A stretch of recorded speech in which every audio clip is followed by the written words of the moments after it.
কি বাজার হলো আজকে? এই তো ফুলকপি, শিম, বেগুন। ফুলকপি করেছো তো বেশ ভালো।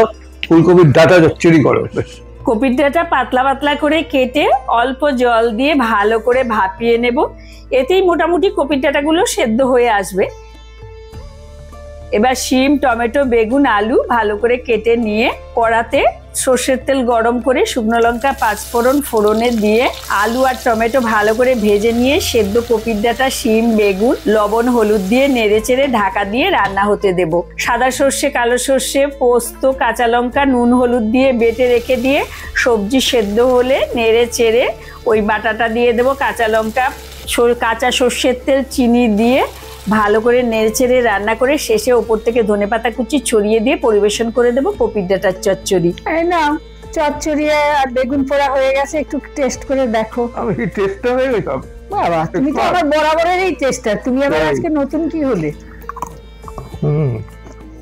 ভালোই হয়েছে। চচ্চড়ি তো ভালো লাগে, আমার তো খুব ভালো লাগে। নতুন করে যেন কপির ডাঁটাকে আবিষ্কার করা হলো। বাবা।